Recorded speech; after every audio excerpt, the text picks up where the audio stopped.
Bismillahirrahmanirrahim. Assalamualaikum warahmatullahi wabarakatuh. Perkenalkan, nama saya Fitri Septiani, NIM 2001010001, program studi manajemen. Baiklah, di sini saya akan membahas tentang jurnal umum. Apa itu jurnal umum?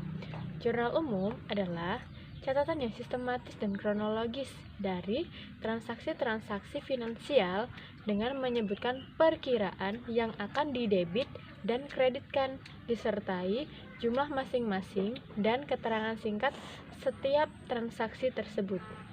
Nah, selanjutnya, bagaimana sih caranya membuat jurnal umum? Yang pertama, kita harus menentukan dulu setiap perkiraan akun yang terkait, mengelompokkan dulu setiap akun berdasarkan tipenya, aktiva, hutang, atau modal. Yang kedua, menentukan apakah tiap transaksi tersebut bertambah atau berkurang. Gunakan aturan debit dan kredit. Lalu yang ketiga, mencatat transaksi tersebut ke dalam jurnal, termasuk penjelasan singkatnya. Akun pada sisi debit dicatat terlebih dahulu, diikuti pada sisi kredit. Total debit harus sesuai dengan total kredit. Nah, berikut saya memberikan satu contoh tentang Biro Hukum Marley dan Rekan selama Juni-Mei 2020 mempunyai data transaksi sebagai berikut. Nah, setelah kita baca data transaksinya, lalu kita membuat jurnal umum. Cara membuat jurnal umum tadi sudah saya jelaskan di awal. Nah, sekarang kita masuk ke jurnal umumnya.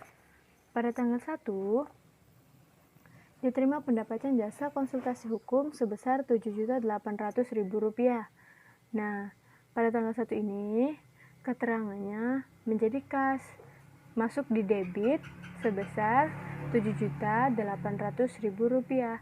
Kenapa masuk di debit? Karena ini uang milik kita. Lalu,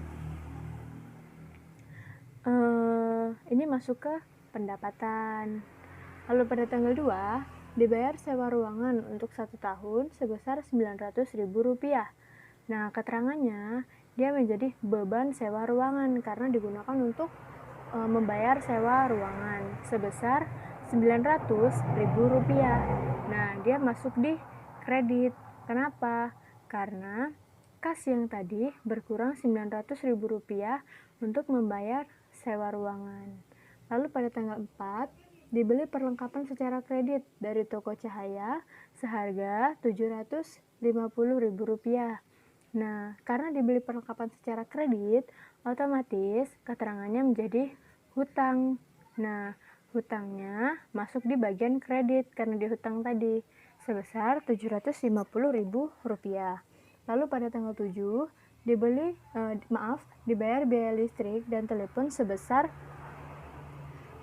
Rp124.500. Nah, ini karena untuk membayar perlengkapan listrik dan telepon tadi, kasnya berkurang lagi. Dikurang Rp124.500. Lalu, pada tanggal 9, dibayar utang usaha kepada toko cahaya sebesar Rp250.000. Nah, keterangannya untuk membayar hutang. Lalu kasnya berkurang masuk di kredit sebesar Rp250.000. Lalu pada tanggal 11, diselesaikan konsultasi hukum dan jasanya sebesar Rp2.500.000. Baru diterima tunai sebesar Rp1.000.000 dan sisanya dibayar kemudian. Nah, ini masuk di kas itu karena pada tanggal 11 ini baru diterima tunai sebesar 1 juta. Nah, makanya 1 juta ini masuk di debit. Lalu piutangnya karena orang lain masih berhutang dengan kita, itu masuk ke piutang sebesar Rp1.500.000. Nah, total pendapatan kita Rp2.500.000. Itu masuk di kredit. Lalu pada tanggal 13, dibayar biaya lain-lain sebesar Rp200.000. Nah, ini keterangannya menjadi beban lain. Kas kita berkurang karena untuk membayar sebesar Rp200.000. Lalu pada tanggal 15, dibeli perlengkapan secara kontan dengan harga Rp450.000. Nih, karena dibeli perlengkapan, kas kita berkurang lagi, masuk di kredit Rp450.000. Lalu pada tanggal 17 dibeli 1 unit komputer seharga Rp7.500.000. Dari jumlah itu baru dibayar tunai sebesar Rp3.500.000 dan sisanya dibayar kemudian. Nah, ini kan karena untuk membeli perlengkapan. Lalu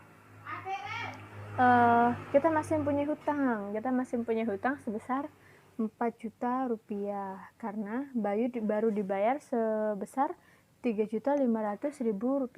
Lalu pada tanggal 20 diterima pendapatan jasa konsultasi hukum sebesar Rp1.250.000.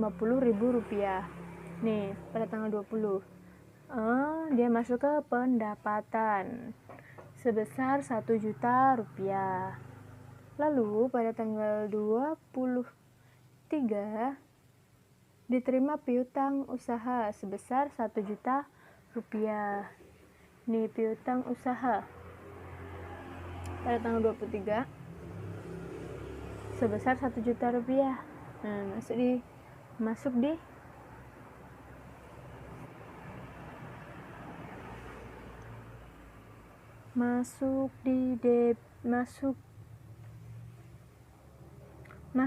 kredit. Masuk di debit. Lalu pada tanggal 28 pemilik mengambil uang untuk keperluannya sebesar 750.